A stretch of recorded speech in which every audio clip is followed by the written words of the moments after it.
absolutely delighted to have with me today calls me one of his favorite people. He is one of mine, Frank Gaffney. We've known each other for many, many years, since before I was with the American Freedom Alliance, when I was fighting the media. And at that time, Frank, as I recall, Islam, or as you now refer to it, Sharia supremacism, was forefront on your mind. And since that time, I've known you to take on one threat after another: EMPs, China, globalists, sovereignty, and in all of those various endeavors, you've formed various groups. Now you are president of the newly formed the Institute for the American Future, which covers many of those. I guess the Victory Coalition, that has to do with Israel, Sovereignty Coalition.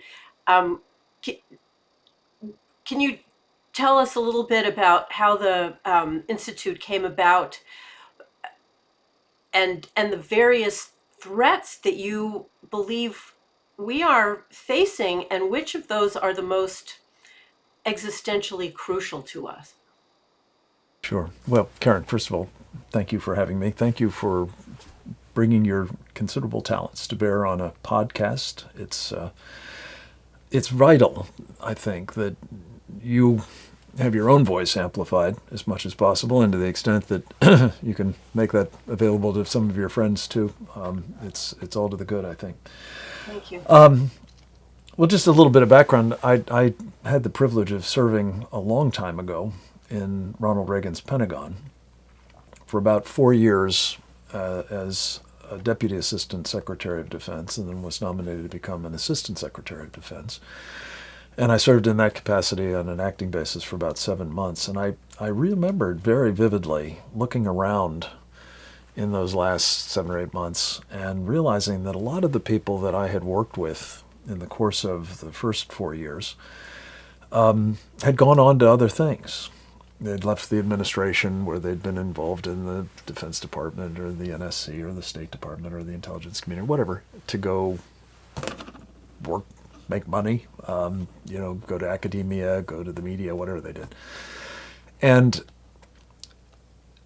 the kind of capability that they represented, the expertise, the commitment for the purposes of making common cause in internal fights within the administration on policy, or selling whatever the policy was to the public or to the Congress or what have you, had kind of dissipated and could only really be, reconstituted, I found, if you took the time to call each of these people up and said, hey, I've got this problem, it's going to take this, can you help me do that?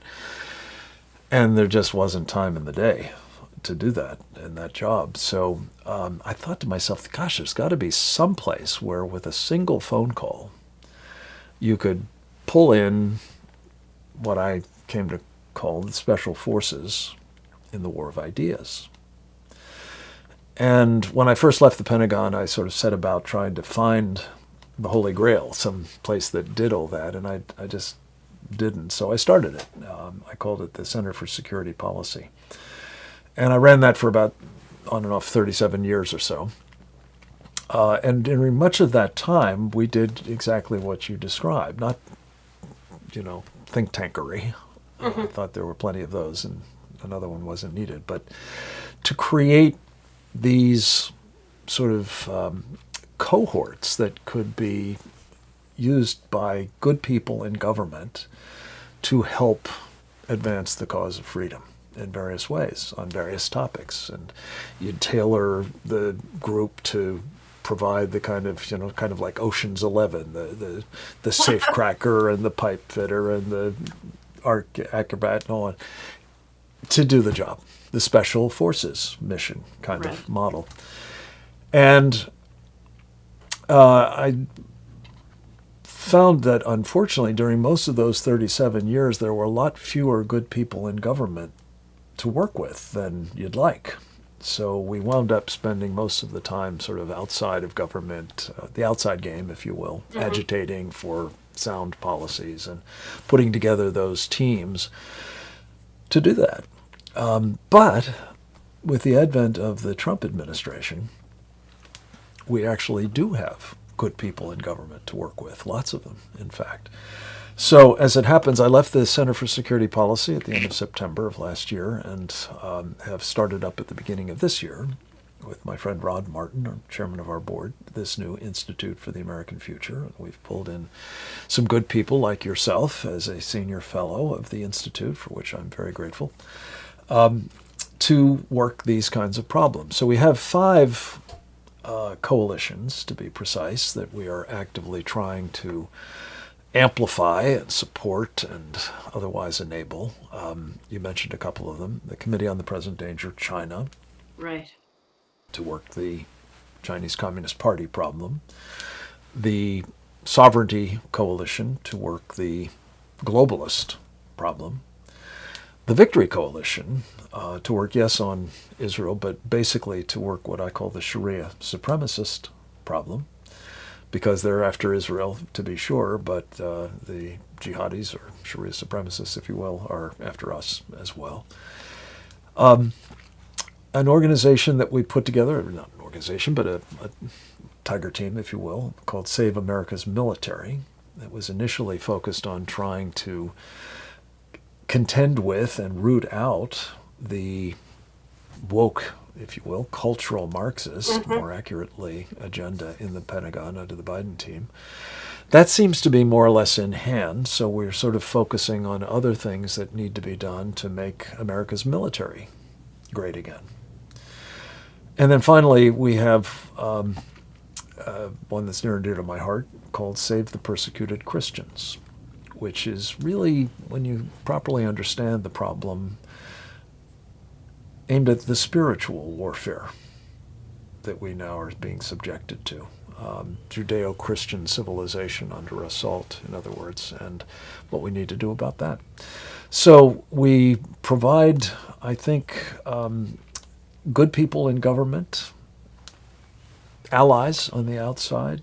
We can help them. They can turn to us to assist in their lives and their work.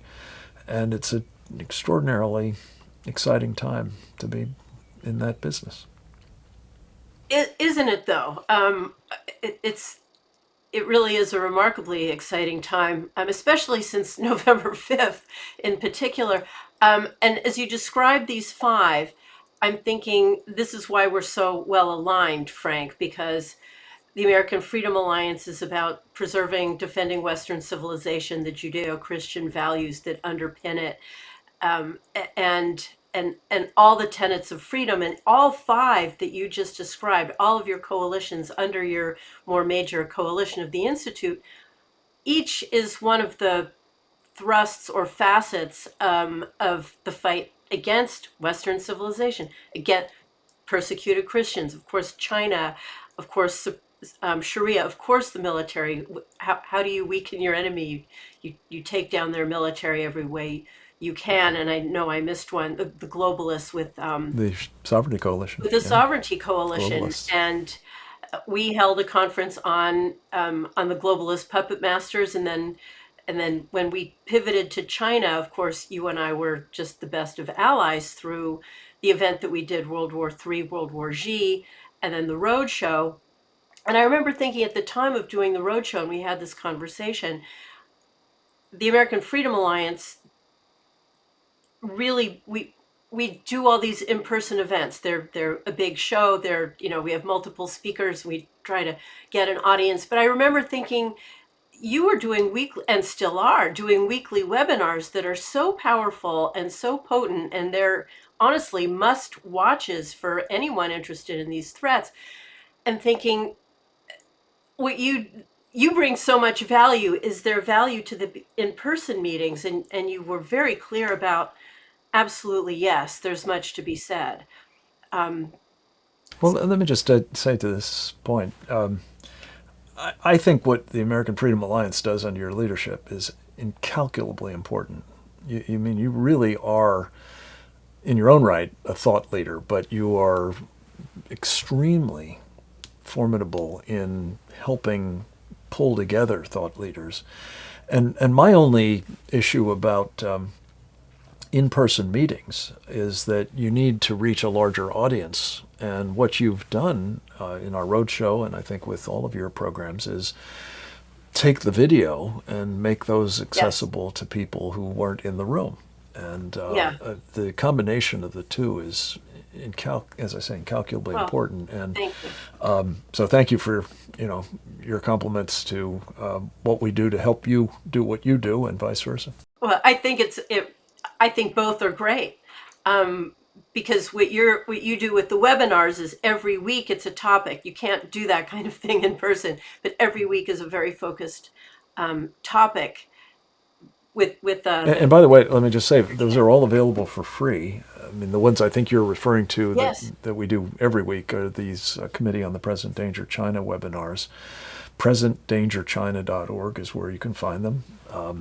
There's I think, over 200 of them now, and they focus on every facet of the Chinese unrestricted warfare against us that we can identify. And I'm sorry to say there are still more out there that we haven't covered yet.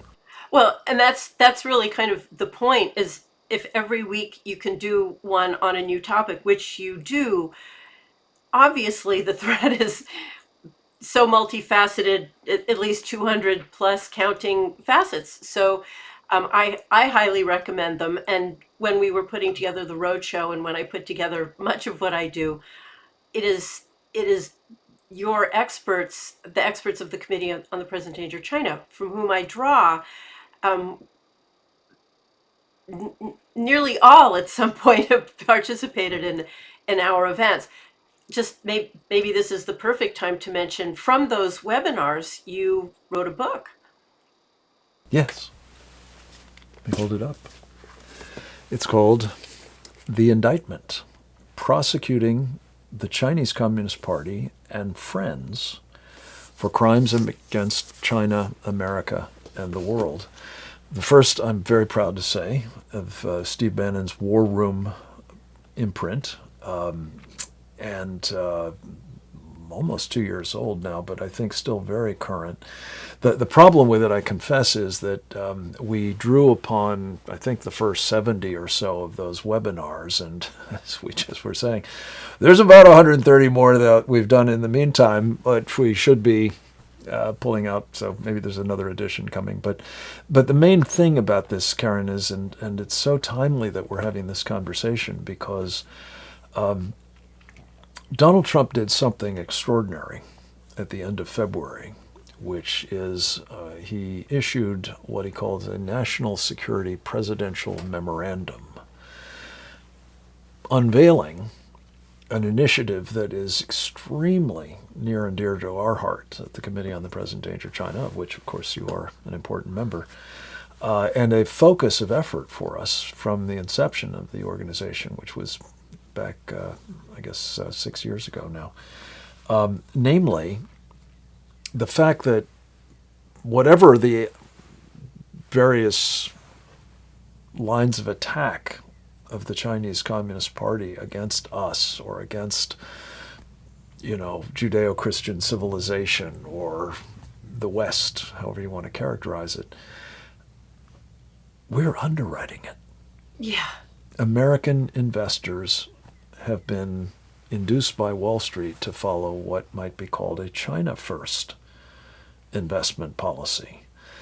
And the corrective that the president has launched is so urgently needed, because we are literally inducing, vast majority of them, I know, are unwitting American investors. They have money in pension funds, or they have money in college retirement accounts, or mutual funds, or index funds, or emerging market portfolios, or what have you.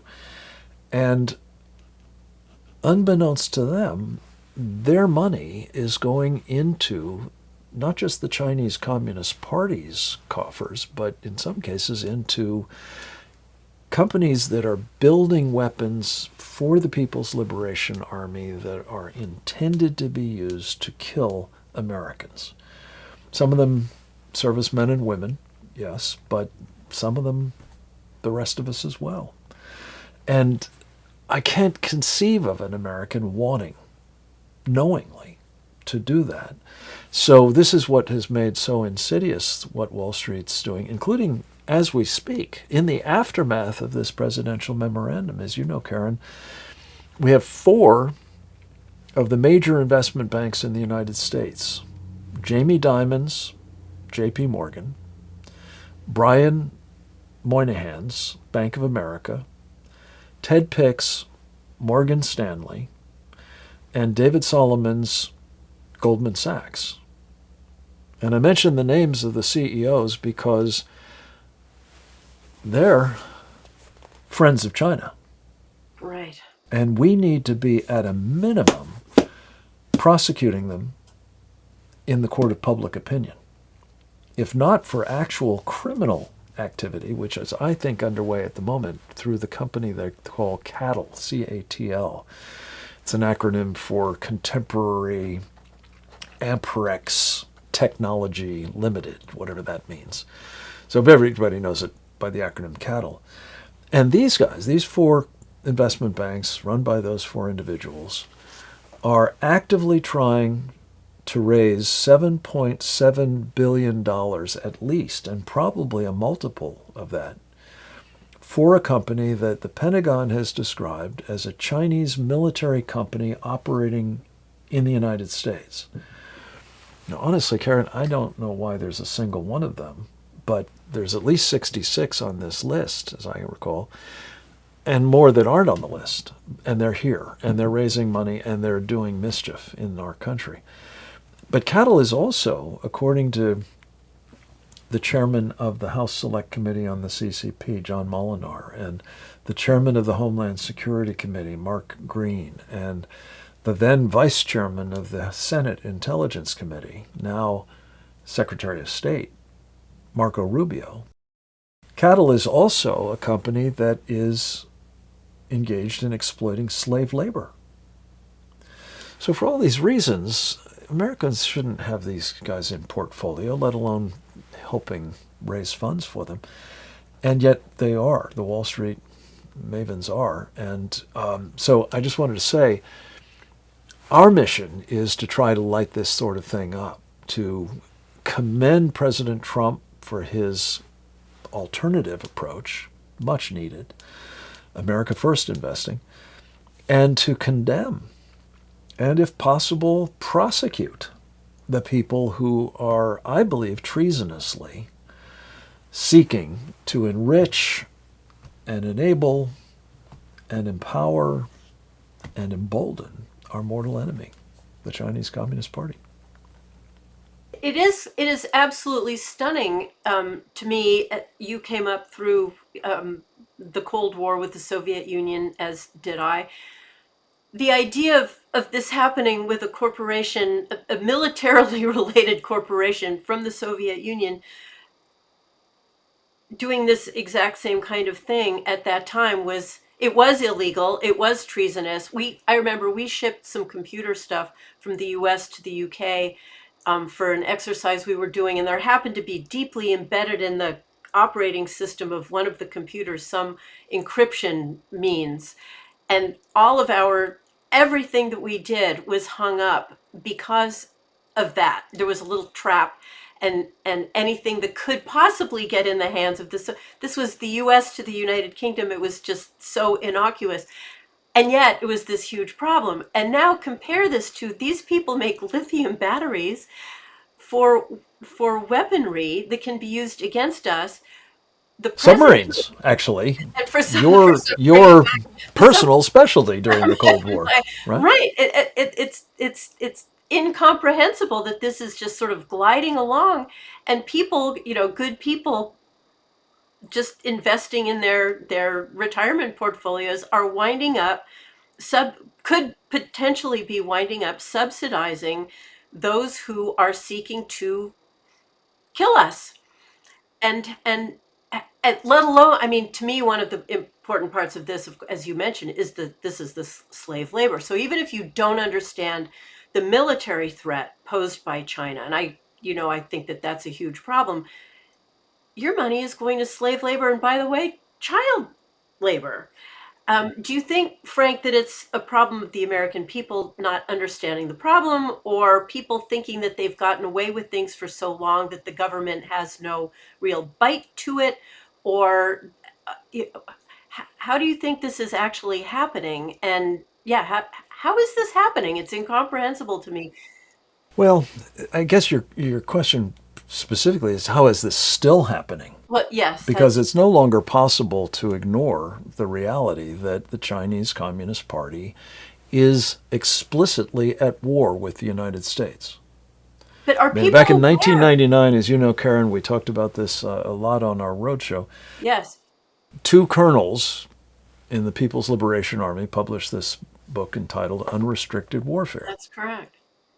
This is what the intelligence community calls a clue, right? It laid out basically how they were going to pursue. We talked about 200 different lines of attack. It's a large number. They were going to take us down non militarily because they weren't at that time strong enough to do it militarily. But they nonetheless saw the opportunity to accomplish the goal, even so. In May of 2019, another clue. The top propaganda arm of the Chinese Communist Party, People's Daily, was used to declare in an editorial a people's war against America.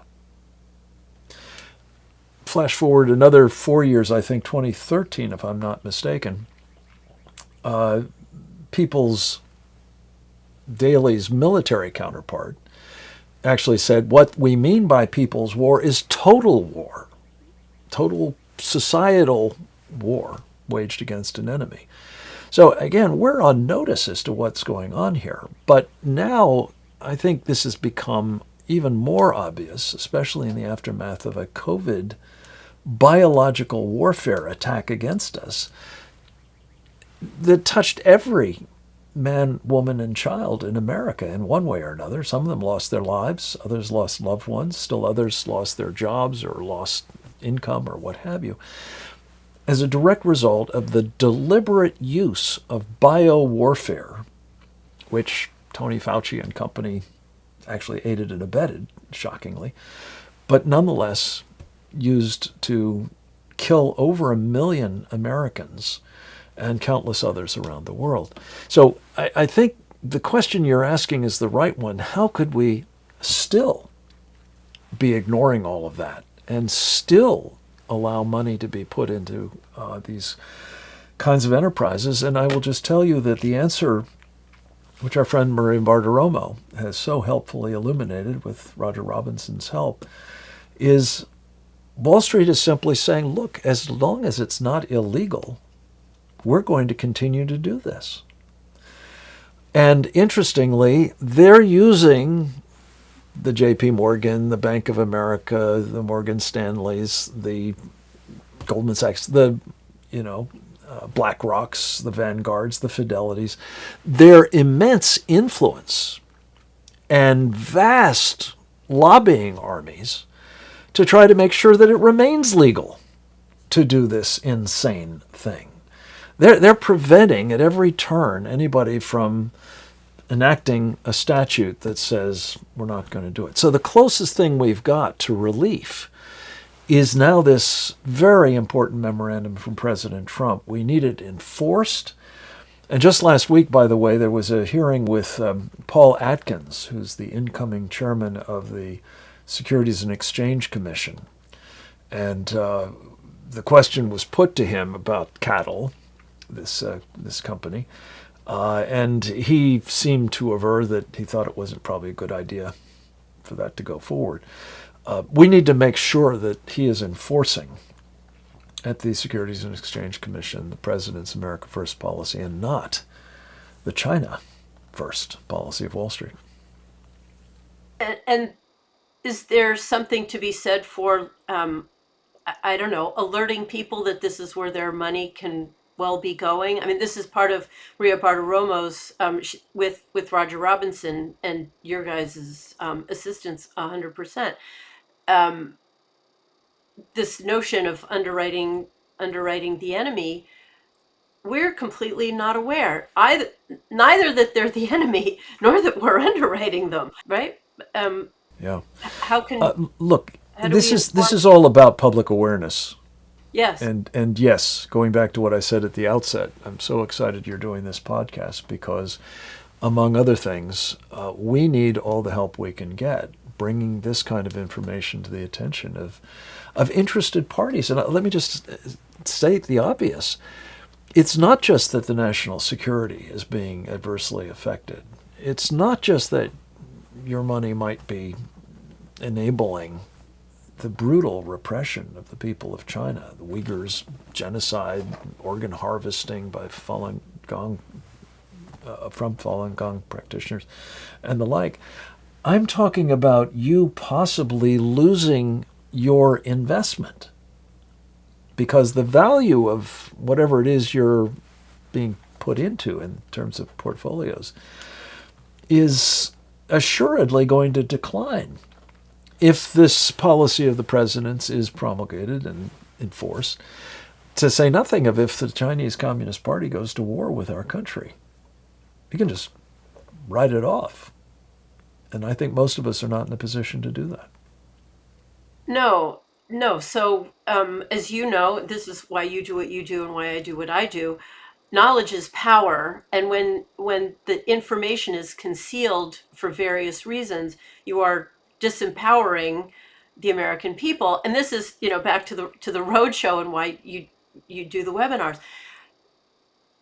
People will make decisions based on what they've taken in, and if all that they've taken in is the mainstream narrative, the left's narrative, Biden's narrative, the decisions that they make will be faulty because they're based on faulty knowledge. So the roadshow, the purpose of it was to bring the best possible knowledge with the urgency and trying to bring this awareness so that people can make the best possible choices. And we weren't telling anybody what choices to make, of course, but you can only make good choices if what you're basing them on is fact. And I see what you've been doing in all the various coalitions and hats that you wear, bringing this awareness to people. Now it's cattle, including this notion what a wild thing, that the president ought to put America first in all things. That these things even need to be said demonstrates how far we've come over the. Not only that, but last time I checked, he sought a mandate to do just that from the American people and got it in a And rather big way, no? in a Praise God. huge way. And anyone seeking to undermine it, and we've talked about this also, they're from one side and another, most particularly through district judges seeking to undermine the will of the president, which is, by the way, as you note, the will of the American people. So this notion of subverting our will it's striking. And of course, we saw this in his first term with the impeachments and all the impediments that came through, not the least of which then wound up being the bioweapon unleashed on us. And now we're seeing not a bioweapon thus far, but all kinds of other attacks. Even that he had to come out and say men are men and women are women in an executive order, even that kind of thing is being fought against. So what do you see right now as the biggest threat that we're facing, and what do you think are the best means of us helping him to do those things that we want him to do? Well, as you've indicated, I think there are sort of three strains of totalitarianism that have joined forces, despite their obvious differences in terms of their preferred end games. Mm-hmm. They are the Chinese Communist Party, the globalists, and the Sharia Supremacists, all for the moment making common cause, despite their differences about the end state, to take out the immediate impediment to each of their desired goals being realized, namely the United States of America. So the threats emanate from each of them. To some degree, they very clearly overlap. This bid for world government, for example, is a centerpiece of the globalist agenda.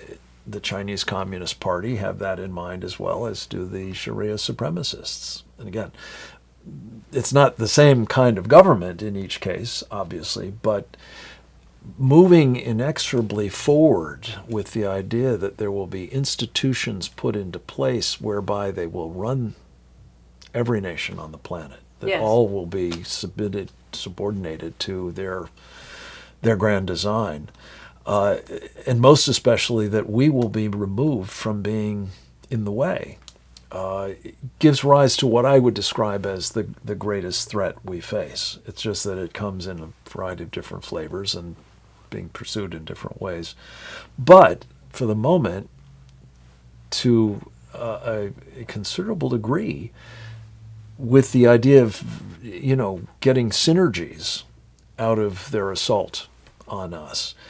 And it makes it a much more dangerous environment than would any one of them by themselves, bad as they would be. I think you're the first person to point out to me how Tedros Ghebreyesus, head of the World Health Organization, was put there by China. China, the globalists are entangled in many ways with obvious with China.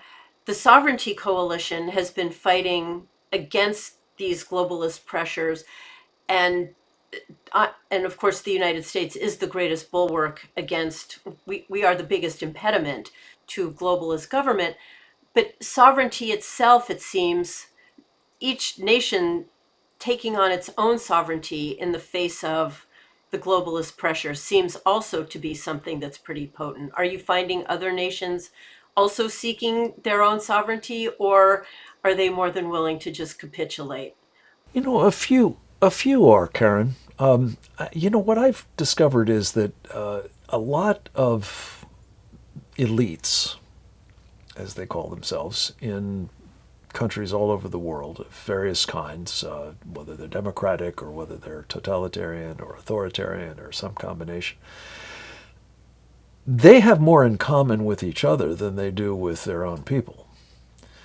And their common bond really is this idea that some fashion of a world order that reflects their domination is good for them, and good, they think, for their countries, to the extent they care about that at all.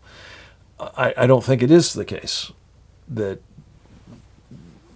sort of transnational globalist order is going to be better for the people of countries around the world. I'm a big fan of sovereignty here and elsewhere. But when you ask, how is this being brought about, I think it is the fact that the people who all share a common aspiration to advance global governance are more or less doing this, and more or less doing it in the dark. This world. The reason I was able to bring to your attention that Tedros Ghebreyesus was plucked from obscurity in Ethiopia to be the World Health Organization Director General by the Chinese Communist Party is because that wouldn't otherwise have come to your attention, or that of most other Americans, for them. But let's face it, most of us didn't ever heard of the World Health Organization, at least until they made such a hash up of the COVID business. But the point is that we're now confronting, in not just that particular UN organization, but every other one, a very active effort by the Chinese Communist Party to essentially take over the institutions and the mechanics of the world government enterprise. Again, bending it to their will, but using nonetheless ones that are being set up for, I don't know, the globalists' purposes, or maybe the Sharia supremacists for that matter as well. When they had declared overtly, as you noted, war on us, which is what nations do as opposed to, I don't know, globalist organizations.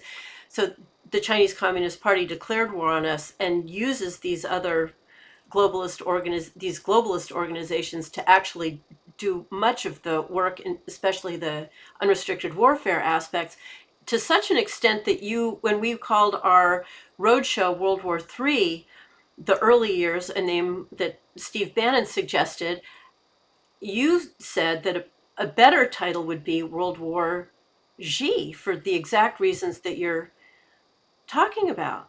That either the warfare aspects were actually undertaken by the Chinese Communist Party or benefited them. So any time we turned around and found in some way we were under attack, at some point you pull on a string enough and you find Xi Jinping. Yeah. At the very least, I would say this, Karen, that whether it's that he is directly responsible Mm-hmm. or indirectly responsible, it certainly is the case that he would end his regime indirectly, if not very directly, benefit from the kind of, well, I call it strategic arson that I think they've been engaged in worldwide. Look no further than Ukraine or the Middle East or arguably North Africa and incipiently the Korean Peninsula and possibly Venezuela and Guyana. These are all places where the Chinese have been very intimately involved in sparking tinderboxes. And the practical effect is indisputable. We have, in many of those cases, particularly the two very active wars in Ukraine and in the Middle East, found ourselves deeply engaged, very distracted, expending both resources and most especially military kit that might otherwise be needed, and perhaps decisively so, in a shooting war with the Chinese Communist Party. So there's a purpose here, a method to their madness, as the Bard put it. And they have how many tens of thousands, hundreds of thousands of fighting age men from the PLA literally having poured across our borders during the Biden years? Yeah, I haven't yet gotten a definitive number. The latest that I heard from somebody who was quoting, I think, authoritative sources was about 120,000. Right here in the United in States. the United States of America today. Almost all of them as a result of the open borders that they poured across with Joe Biden's help for 3.5 years. They announced they were going to conduct unrestricted warfare. They've declared war on us. They've declared total war on us. We have over 100,000 fighting age men from the People's Army. Are these clues, Frank? What should we be looking for? Is there something that you would recommend? We sitting here that we take on aside from cattle, and should we be talking to our investment brokers and say, please keep me out? And what can I do as just a concerned American? Well, the short answer is yes to all of the above. I personally think that what is most needed at the moment, as we've been discussing about throughout the program, is situational awareness and sharing that with others. This, just to pick up on this one point that you mentioned, just sort of in passing there, think about it. The damage that was done to this country by 19 amateurs, as it happens, on 9/11,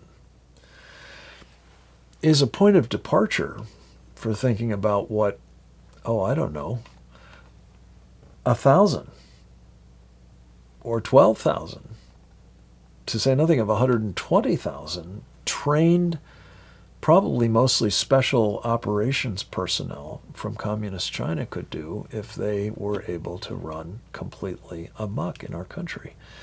So in addition to making sure we're not underwriting the people who put them here, Xi Jinping and company, in addition to pushing back against the regime there, notably by using tools like this effort to expose the corruption of Xi Jinping. This has been done in a belated and frankly underwhelming way just recently with a report, I believe, out of the intelligence community to the effect that Xi Jinping is thought to be a billionaire. Well, that point, properly documented, and a similar kind of exposure of all of the top apparatchiks of the Chinese Communist Party would, I believe, profoundly not just alienate but infuriate the people of China, and might conduce to their efforts, with our help, to actually bring down the Chinese Communist Party. It's facing a lot of problems. We've talked mostly about the threat that it poses to us, and it's very real, but it's got very real problems internally. The danger is that totalitarians, when they get into that kind of crack, often use external threats as pretext to, mobilize people to support them and rally around the flag and all of that. So this is not necessarily good news that they've got problems. The good news is, though, that we could, I believe, help the Chinese people preoccupy Xi and his regime at home, and if not actually imperil their hold on power, which I think is a good thing. But yes, I would also say let's stop the underwriting of these guys.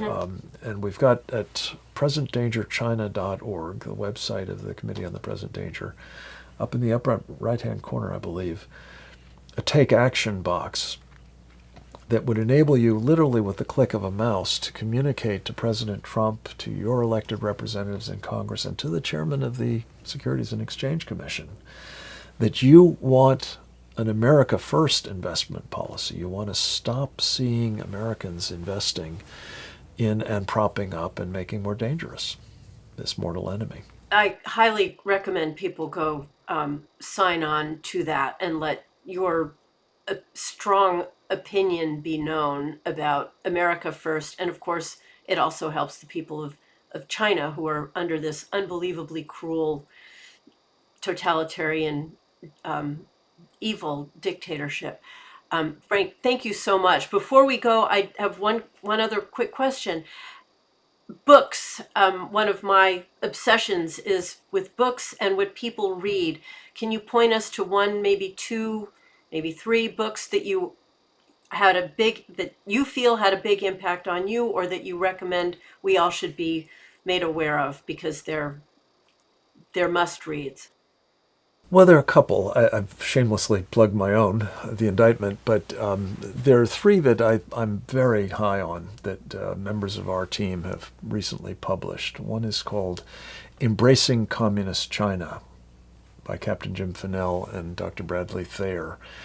Subtitle is America's Greatest Strategic Failure. Another is entitled Plan Red, China's Project for Destroying America by Gordon Chang. And another is When China Attacks by Colonel Grant Newsom. Is subtitled that, A Warning to America. And a personal favorite of mine from many years ago is The Last Lion Alone, which talks about a time in which Winston Churchill was in his wilderness years, and it's a very well done book. It's filled with wonderful anecdotes about this great character, Winston Churchill, but also the struggle that he went through to try to prevent the destruction of Western civilization in his time, during a period when, again, raising awareness about the problem was the first order of business. And he did it. He did it in ways that you and I are doing in our small fashion, I think, as well. Trying to get your hands on even small groups of people, but preferably with advances in modern technology, platforms like this great little podcast of yours, and our show, Securing America, and hopefully others, to just ensure that the American people, and for that matter others around the world, have a full understanding of what it is we're up against. And these books are great resources in that respect. But I very much pray that people will take to heart the idea that we do need to do our part, much as Winston Churchill did in his time, to try to make sure that we do not lose on our watch the freedoms that we take for granted, most of us, but that we want to bequeath to our children and our children's children. I'll close with just my favorite line from my old boss, Ronald Reagan. He said, "Every generation faces an existential threat to freedom. It's not passed on in the bloodstream. It has to be fought for and protected and turned over to them to do the same." And he said in some of the occasions in which he made that comment, "Otherwise we will spend our sunset years telling our children and our children's children what it was like to live in the United States when men were free." I know you are not going to do that, Karen, and neither am I. And we encourage all of your listeners and the American people more generally to resolve not to let that be the case either. God bless you. Frank, uh, thank you. Thank you so much for those words, for all you do. And I know you are one of the most tireless in undertaking exactly what you're just saying. So, and I'm so glad you joined me today. Really appreciate it. Privilege. Thank you.